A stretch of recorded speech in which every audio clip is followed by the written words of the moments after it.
There's a cold truth in this line of work. People don't call a private eye when life's going right. They call when something's rotting under the floorboards, when the smiles are fake, when the bank accounts are empty, when the lies have piled so high they can't see daylight anymore. This time, it was a rich family out on the edge of town, a house big enough to hold 100 secrets. Marble floors, silk curtains, polished silver. But money doesn't keep the rot out. They told me the old man died of natural causes. Fell asleep at his desk, glass in hand, paper still spread in front of him.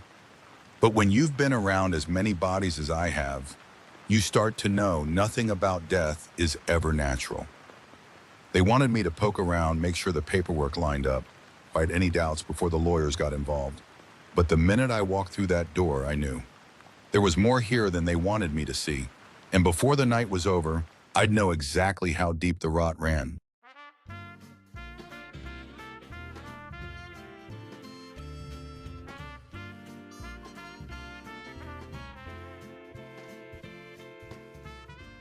Rain hits this city like a debt collector, heavy, loud, and overdue. Just another night in this godforsaken city. Rich areas are poor. It's always the same. Death, money, and broads. And this time the dead man had a view, a study full of books, a decanter full of top-shelf lies, and a family with secrets thicker than the city fog. The city keeps its secrets well, tucked into shadows, hidden under silk sheets, or buried 6 feet under. But if you know where to look, sometimes you can pry a few loose. Rita sent me out tonight, a call to the outer edges of the city, out where the mansions sit heavy on their acres, and the air smells like old money and fresh lies. Not my usual beat, but the pay was good, and I've learned that in places like this, money can buy silence, but it sure as hell can't buy innocence. I pull up in the battered Plymouth, engine coughing smoke and steam under the polished awning of the estate.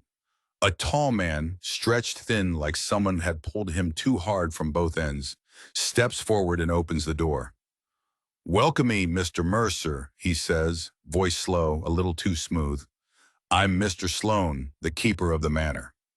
I slide out, flicking the last drag off my Lucky Strike into the wet night, grinding it under my heel.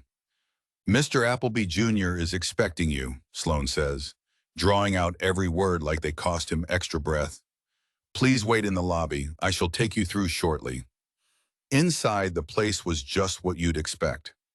Marble floors that gleamed too clean, oil paintings watching from the walls, everything polished to the point of hiding the blood beneath. I pace the lobby, with sharp eyes scanning every corner. The silence stretches. A few minutes later, Sloan returns, his oversized suit hanging off his stretched frame as he gestures. "Mr. Appleby Jr., we'll see you now." Mr. Sloan led me down a long hall, soft carpet underfoot, thick enough to bury secrets in. He opened the heavy oak door to the office. No, lounge. And it was everything you'd expect from a man with money.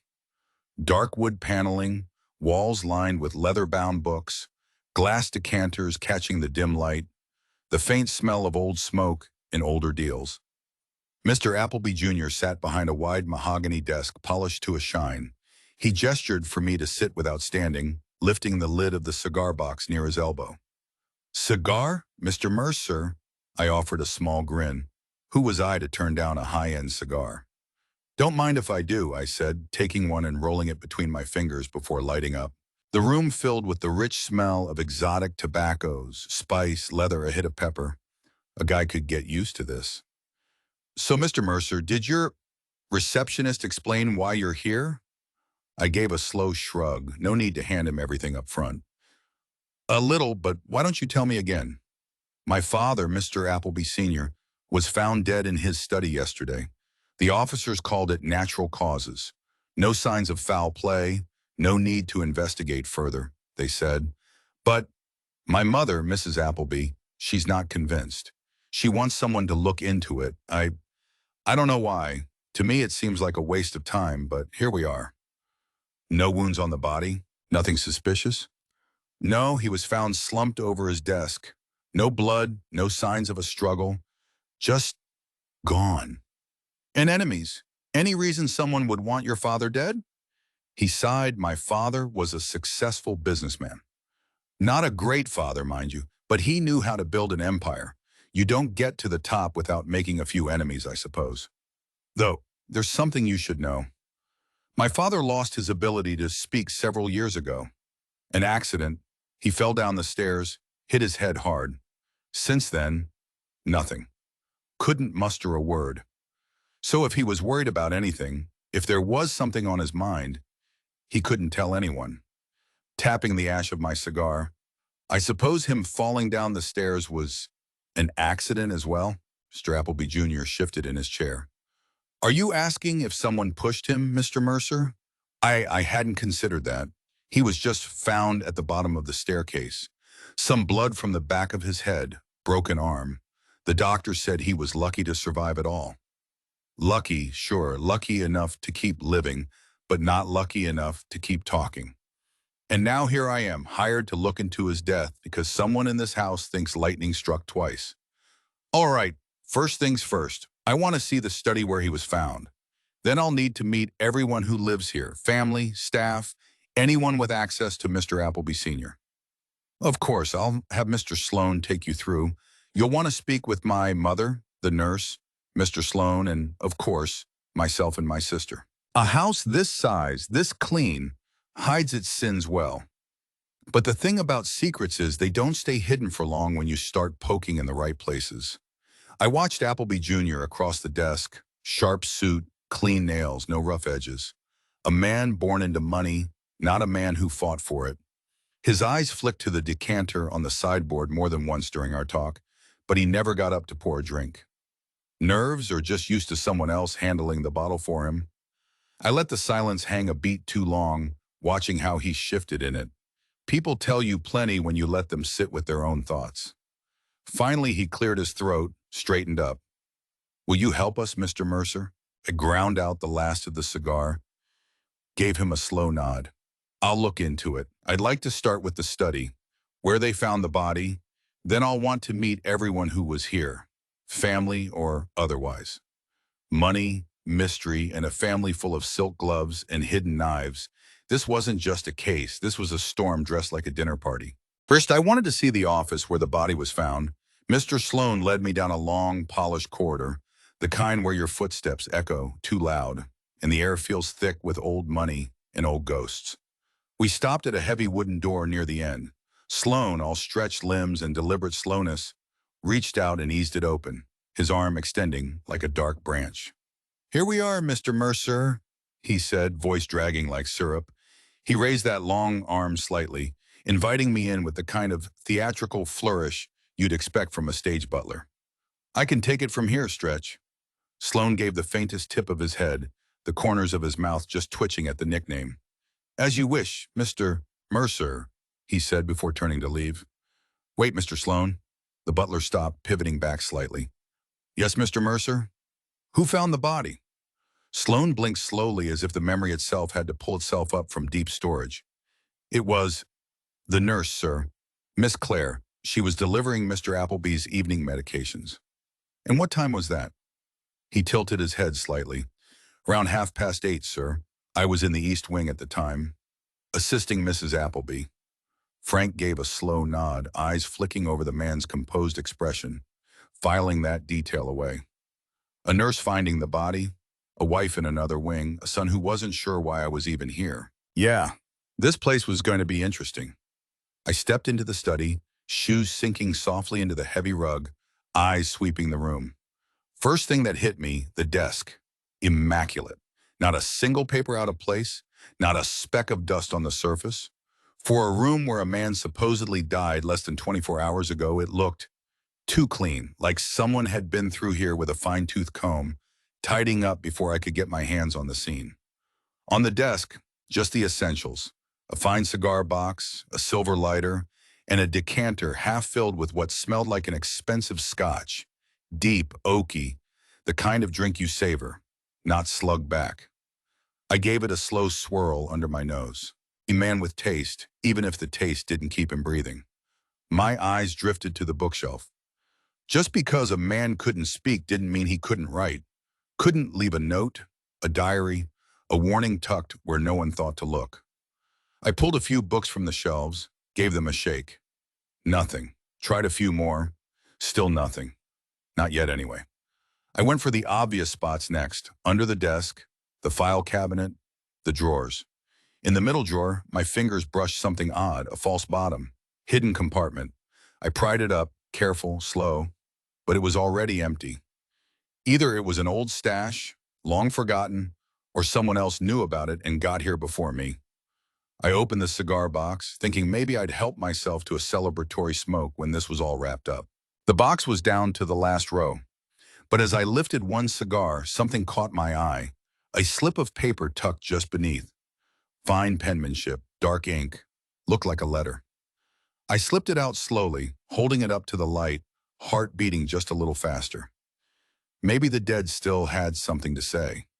I slipped the letter from the box, fingers brushing the delicate paper, but before I could read a word, footsteps.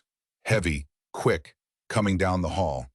I pocketed the letter fast, hoping to read it somewhere a little more private. A short, stumpy, blonde woman bustled into the room, nearly colliding with me. "Oh, excuse me," she said, blinking up at me. "Who are you and what are you doing in Mr. Appleby's study?" I tipped my hat slightly, giving her the kind of smile that rarely reached my eyes. "Frank Mercer, ma'am. I'm looking into the death of the old man." Her eyes widened just a touch. "Oh, but the police said it was just natural causes." "And you are?" I asked, voice smooth, but the weight behind it was clear. "Oh, I'm Nurse Buckley," she said, straightening a little, brushing at her apron. "I've been with Mr. Appleby ever since his unfortunate accident on the stairs.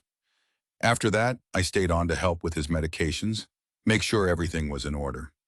My eyebrow raised as I start to speak. "Ah, yes, the accident down the stairs," I said, letting the sarcasm drip off the words. "Tell me, Nurse Buckley, who found the body?" She tapped a finger against her lips, thinking. "Oh, I believe Miss Appleby, the daughter. She found her father in here yesterday morning." "Is that so? And when was the last time you saw the old man?" I pulled out my pack of Lucky Strikes, shuffling it in my palm, flicking the bottom till one slid forward. Let it hang on my lip, eyes fixed on her. Let me think. "Oh, yes," she said, perking up. "I gave him his medicine the night before. 6:30 sharp, like clockwork." "And where was he when you saw him?" I asked, voice low, watching her closely. "Oh, he was in the library reading the newspaper." "I see." I looked up at her, keeping my expression neutral. "Got a light?" Without missing a beat, Nurse Buckley moved through the study like she owned the place. She went straight to the bottom drawer of Mr. Appleby's desk and fished out a fancy cigar lighter, passing it across to me. Disregarding the one on the desk, she knew her way around the office well, for a nurse. The flame nearly singed my eyebrows off, but it did the job. I breathed deep, holding the smoke a little longer than necessary. "Tell me, Nurse Buckley, what's it like working here?" Her hands folded nervously. "It's been a pleasure most of the time, Mr. Mercer. It's just, sometimes it's a bit tense, you know, with Miss Appleby and her brother." She leaned in slightly, voice dropping just a notch. "You didn't hear this from me, but I think I heard that Mr. Appleby was going to take them out of the will." "He couldn't talk, nurse. So how'd you hear that?" She took a small pause. "Oh, I think I heard Mrs. Appleby talking about it. Yes, she was, mentioning it." "Yeah, and who was she talking to about that?" "Oh, I couldn't speak to that, Mr. Mercer. I truly have no idea." Uh-huh. A pause too long, a smile too tight.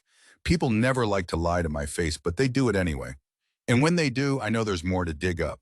That story had more holes than a cheap trench coat. So far, two people, two different stories, and not a single alibi offered. I turned back to Nurse Buckley. "Tell me, nurse, where can I find Miss Appleby?" "Oh, she'll be in the main wing at this time of night," she said, voice lowering slightly. "Music and champagne, I believe." "Hey, nurse." "Yes, Mr. Mercer?" "Don't let that go packing your things just yet." Her eyes widened a touch, surprise flickering across her face before she spun and hurried down the hallway. I smirked faintly. Now how the hell do I find the main wing? I wandered back down the corridor, ears pricking as the faint crackle of music floated through the air. Piano jazz, ugh! I hate piano jazz. It's all anyone ever seems to put on these days. like the whole city was determined to drown itself in smoky laments. The closer I got, the louder the scratchy record grew, crackling under the needle of the gramophone. I figured if I just followed the noise, I'd eventually find someone worth talking to. I stepped through a wide arched entry, no door, just a carved opening that led into a larger open room. Like the rest of the house, it was sterile, polished to within an inch of its life. A place so pristine it felt more like a museum exhibit than a home. Everything perfect on the surface, and none of it real. And there she was, Miss Appleby, maybe 30, golden wavy hair cascading down her shoulders, wearing a flowing pale gold silk dress that clung just enough to hint at danger. Over it, a dramatic, fluffy shawl, the kind of thing only someone rich enough to ignore practicality would throw on. She floated across the floor, spinning gently, arms lifted, lost in the haze of champagne and scratchy piano music. She looked like an angel dipped in gold, gliding across the room. And here I was, all trench coat and cigarette smoke. I cleared my throat softly. She paused mid-turn, noticing me for the first time, a shy smile curling at the corners of her lips. "Oh my, I'm sorry, sir, I didn't see you there." We introduced ourselves, her voice soft and musical as she sipped her champagne, smiling faintly over the rim of the glass. "Can I offer you a drink, Mr. Mercer?" she asked, eyes glinting, playfully. A grin came across my face, the kind that didn't reach my eyes. "Blanton's, if you have it, but any bourbon will do." She glided across the room like an angel sent from God himself, but carrying bourbon instead of salvation. She poured a glass with delicate care and handed it to me, her fingers brushing mine. "So, how's the investigation going?" she asked, tilting her head, curls slipping over her shoulder. "Nothing solid yet." I took a slow sip, letting the warmth spread down my throat. "Can I ask you a few questions, Miss Appleby?" "Oh yes, please do," she said, placing a soft hand on my arm. It caught me by surprise, a touch that lingered just a little too long, a glint in her eyes that wasn't all innocence. There was something off here, a hint of danger, the kind a man could get himself lost in. "Do you know who found the body?" She took another sip, swaying slightly to the music. "Oh yes, I heard Mother say that my brother found the body around lunchtime on Tuesday. He was going to try to discuss a new business venture. Poor fellow, he walked in and found Father slumped on his desk." My brow arched slightly. A third timeline. What the hell was going on in this household? "How was your relationship with your father?" She smiled softly. "Oh, he was a sweet man. A cunning businessman, but a sweet man. It was heartbreaking when he had his accident down the stairs." "Oh yeah, the accident." Her eyes sharpened just a touch. "Excuse me, Mr. Mercer, what do you mean by that?" I coughed lightly, taking one last drag from my lucky strike, flicking the ash aside. "Nothing at all, Miss Appleby." "Tell me, how was your brother's relationship with your father?" She sighed faintly, gaze drifting. "Oh, strained at the best of times. After the accident, it only got worse. Without father's ability to speak, everything just soured. He grew more paranoid by the day." "Paranoid, you say?" "Oh yes, but why I couldn't say. He became a recluse after the accident, separating himself from us one by one. I do miss my dear father." I thanked her for the time, mind ticking. Another timeline, another set of tangled threads. But before I could slip away, "Would you like to dance, Mr. Mercer?" I paused. Just one, I told myself. "Sure thing, baby girl." I put my arms around her waist, pulling her in close. She smelled divine, sweet and light, like an angel sent by God himself. But I'd been around long enough to know, even angels cast shadows. After the dance, I slipped away, making polite excuses and heading down the hall to the guest room they'd set aside for me. Door closed, coat off, cigarette lit. I pulled the letter from my pocket and unfolded it carefully. The penmanship was impeccable, tight, elegant loops of ink flowing across the page. The only problem? It was written as a poem, and poetry was never my thing. A locked door behind velvet hands, the gold-toothed smile, the shifting sands. A son who whispers, a daughter who weeps, a secret the widow intends to keep. The bottle's last drop, the final breath. A silent room, a sudden death. Seek the shadow that walks at night, behind the glass, beyond the light. I stared at the lines, flicking ash into the tray. I had no damn idea what it meant, or if it even had anything to do with the old man's death. But something told me it mattered, and I better figure it out before someone else decided to help me join the old man in the family ledger. I slipped the letter back into my coat pocket. Cryptic, clearly about the son and daughter, but it hinted at a secret, maybe something the old man had seen. I knocked back the last of my bourbon, savoring the heat, and decided to head back to the study. Maybe I'd missed something. On the way, I nearly collided with her, Mrs. Appleby. Elderly, sure, but still pretty in her own right, sharp features, slim frame, hair pulled back tight even this late at night. But there was something in her eyes, tired, withdrawn, like a woman stretched thin from years of balancing grace over grief. Mrs. Appleby, I presume. She offered a soft, faint smile. Yes, and you must be Mr. Mercer. Thank you so much for coming. I feel safer knowing you're here. You imply you're not safe here alone, Mrs. Appleby? Care to elaborate? She gave a quiet, delicate laugh, shaking her head slightly. Oh, no. I miss my husband. It's nice to have a man roaming the house again, even under these circumstances. I let the silence hang for a moment. Can you tell me, Mrs. Appleby, who found the body, Mrs. Appleby? Oh, yes, Mr. Mercer. I believe it was Mr. Sloan who found the body in the study. Of course it was. Another answer, another timeline. I was starting to get a little frustrated with the lack of consistency, or maybe just the sheer number of tangled stories I was being fed. Can you tell me, Mrs. Appleby, how's the house been since the accident? She smoothed her hands down her skirt, giving a faint, polite smile. Oh, it's been fine, sir. We're just a happy family, no real troubles. Just the occasional bickering, as you might find anywhere. Uh-huh, a happy family. And I'm the Easter Bunny. Any idea what might have happened to the old man? If it wasn't natural causes, that is? She hesitated just slightly. Oh no, Mr. Mercer. My husband. He had his enemies. He was a shrewd businessman, but most of his ventures dissipated after the accident. To my knowledge, we're barely holding on as it is. Did your husband keep a ledger somewhere? Yes. She nodded faintly, tapping a delicate finger against her lips. I believe it's in a drawer of his study desk. The second drawer, I thought. The one with the hidden compartment. The one I'd already found emptied out. If the ledger was gone, it wasn't an accident. It was cleaned out, and it likely showed something none of them wanted seen. A fortune dwindling away piece by piece. Thank you, Mrs. Appleby. If I have any more questions, I'll find you in the morning. She gave a faint, weary smile. Of course, Mr. Mercer. Good night. I made my way down the hall, shoes soft on the thick carpet, when I spotted him, Mr. Sloan. Tall, stretched out, just stepping out of the study, quietly pulling the door closed behind him.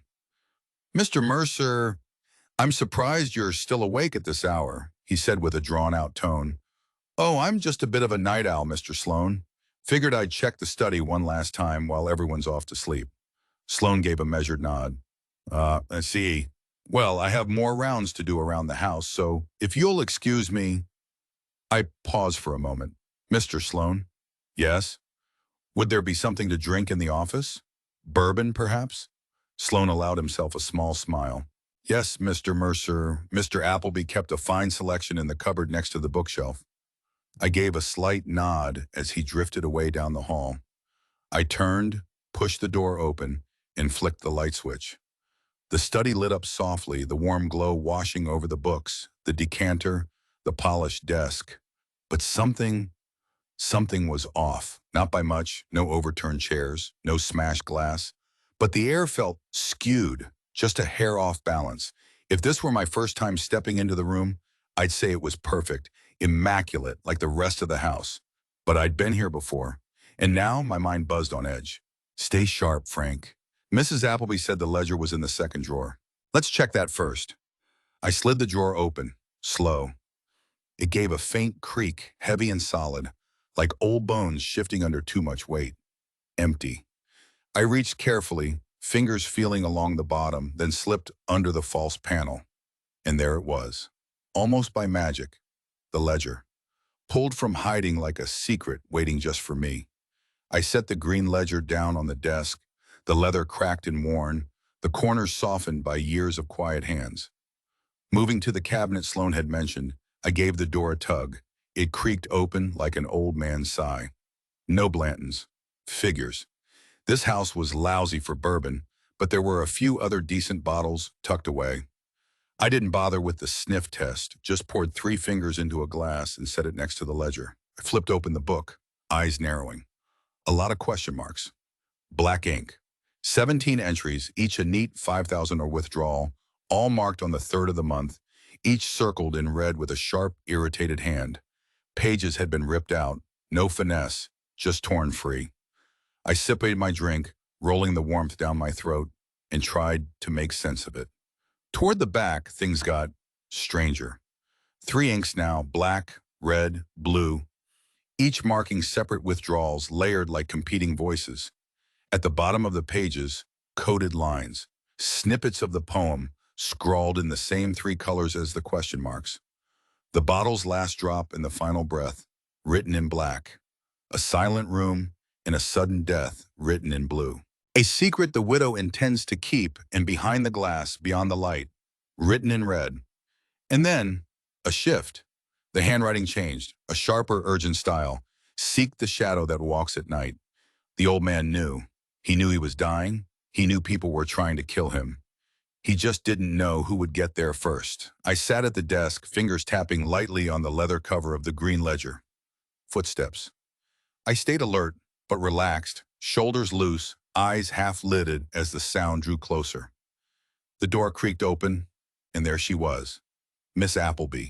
She drifted into the room in silk nightwear, the silhouette of her body sharp against the dim light, captivating, magnetic. "Oh, Mr. Mercer, what are you doing in Father's study?" she asked, voice soft, almost breathless. "Just some quiet reading," I said, tapping the ledger with one finger. Oh, I see." She moved closer, hips swaying as she crossed the room, her golden hair spilling over one bare shoulder. Under my breath, I murmured, like God had sent her himself.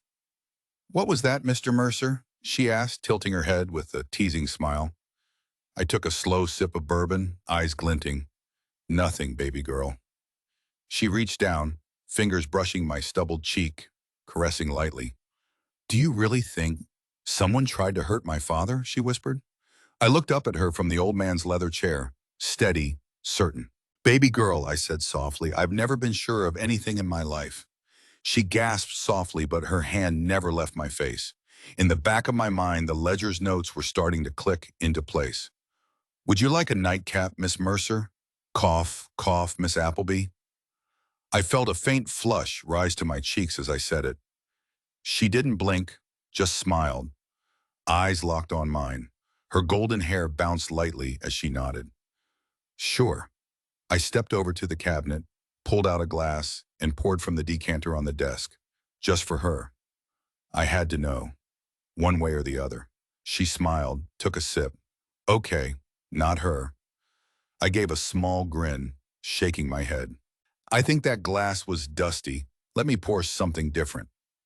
I drifted to the window, looking out.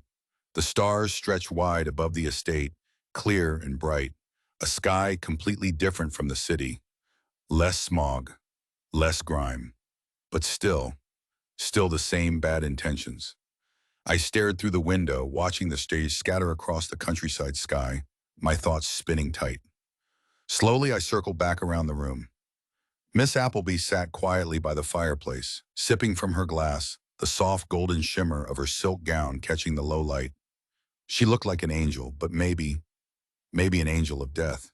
Time would tell. My eyes caught on something I'd missed before, a small wall-mounted cabinet, just beside the liquor cabinet. "Is there a key for this?" I asked, glancing over my shoulder. She tilted her head, smiling faintly. "Yes, Mr. Mercer, but you'll need to ask the nurse for it. She's the only one who has it." "Medicine, I assume?"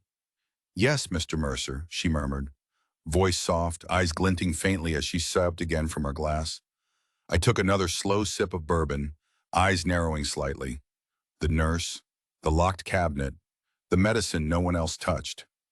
Suddenly, the pieces weren't just floating anymore. They were beginning to fall into place. "Have you read this ledger before?" I asked, tapping the worn green cover, eyes flicking up to the golden-haired goddess across the room. She gave a soft, wistful smile, brushing a loose curl behind her ear. "To my shame, Mr. Mercer, yes, I have, but I couldn't make heads or tails of it. Just a lot of babble in the margins, strange marks, and a lot of missing pages. I'm sure there's nothing in there that's helpful anymore." Uh-huh. That's what they always say, right before you find the piece they hoped was buried. I gave a small smile, leaning back slightly in the chair. "All right, baby girl, can you bring the decanter and some glasses down to the library, please?" She tilted her head slightly, golden hair catching the low light. "Yes, Mr. Mercer, is everything okay?" I offered a slow, easy grin, the kind that never reached my eyes. "Everything's fine, baby girl." We gathered in the library, drinks in hand, eyes flicking from face to face. Mr. Sloane stood by the door, posture tall and careful. Mrs. Appleby sat by the fireplace, a faint crease in her brow. The son, arms folded, tense. The nurse alert, watchful, like she was ready to cuff someone if she had to. And Miss Appleby, well, she floated like she always did, a glass resting delicately between her fingers, golden hair catching the lamplight. I raised my glass to the room. "Cheers, everyone, to family, to this fine house, and to the finest scotch I've ever tasted." I watched them sip, straight from the old man's decanter. As expected, the son coughed, sputtering it back into his glass. "You all right?" asked softly. "I'm fine," he muttered, shaking his head. I I never cared for Father's scotch. It reminds me too much of him. Saddens me." "Sure it does, kid." I set my glass down and stepped forward. "I know who killed Mr. Appleby, and they're in this room." Miss Appleby gasped, one delicate hand flying to her mouth. The nurse stiffened, sharp eyes flicking across the group. Mrs. Appleby gave a quiet, tired sigh. I let the silence hang, reaching into my coat pocket and pulling out the battered pack of cigarettes. Only two left. I smirked slightly and looked up at them. Maybe today's the day I quit. I flicked the bottom, popped the last one through the foil, set it between my lips, and held the flame a second longer than I needed, just long enough to make them sweat. I inhaled deep, savoring the taste, the moment. They say the rich are different from the poor, but when you peel back the skin, it's the same bones underneath. Greed, betrayal, and the kind of love that eats you alive. It wasn't just one of you, it was all of you. A family turning on its own after the accident. Mr. Appleby Jr., slipping poison into his father's whiskey, furious over bad business deals, desperate after his father refused to bail him out, quietly siphoning money from the accounts. You weren't trying to kill him, not at first. You just wanted to keep him weak, under your thumb. But it chipped away at him, piece by piece. I turned to the nurse and Mrs. Appleby. "And you, Mrs. Appleby, with the nurse at your side, adjusting medications, upping doses, changing prescriptions. Because the old man was worth more dead than alive. You needed the insurance money. You said it yourself. You were barely hanging in there as it was. Every night you tucked him in. I bet you told yourself you were just helping nature along." My gaze drifted to the girl who should have been his salvation, but was his sharpest betrayal. His golden child, the one he trusted right up until the fog lifted from his concussion, and he remembered it was you who bumped him down the stairs. You, the one quietly draining assets from the family trust, selling off pieces behind his back. And the heartbreak you dealt him? That was the final nail. You didn't need poison or pills, baby girl. You broke him from the inside out. Just like you do to every man in your life. Staying calm in my moment, the only decent one among you was the shadow who walked at night. Mr. Sloane, the man who slipped the ledger back where it belonged. The man who saw the truth but stayed silent, confiding only in the one person no one else was listening to. And if you check the will, I think you'll find the old man left the estate to the only person who tried to help him. I watched their faces. No denials, no gasps, just a slow, sinking realization that they'd all played a part, unbeknownst to each other. Not one killer, but a whole web of betrayals, each tightening the noose until the old man couldn't breathe anymore. You didn't just kill a man, you killed a family, and the funny thing is, you'll all have to live with that longer than any sentence the law could hand down. The room sat heavy in silence. No one moved, no one spoke, just the soft ticking of the clock over the fireplace, marking the last moments of a family's crumbling empire. I flicked the stub of my cigarette into the fireplace, watching the embers spark out. I adjusted my coat, smoothed my hat down, and turned to the door. As I reached the threshold, I paused just long enough to toss one last glance over my shoulder. Don't worry, folks. I still send invoices. And with that, I walked out coat collar high, shoes echoing down the polished hall, leaving behind the quiet ruin of a house that had already torn itself apart. I stand at the step at the front awning where it all started, lit the last lucky, smirked at it a little. Maybe today would be the day I quit. Final thoughts. I left them sitting there, a room full of polished ghosts. No handcuffs, no police, just the truth, laid bare like an open wound. They didn't need a judge or jury. They were already trapped, caught in the quiet punishment of knowing they'd all helped kill the one man holding their world together. That's the funny thing about the rich. They think they're different, but strip away the suits, the diamonds, the polished silver, and underneath, same old cracked hearts, same old desperate lies, same old endings. I stepped into the night, cold air biting against my skin. Another name scratched off the list, another case closed, another family I'd never hear from again. At the end of the day, there's only one guarantee in this business. You follow the truth wherever it leads, and if you're lucky, you walk away with just enough left to send an invoice.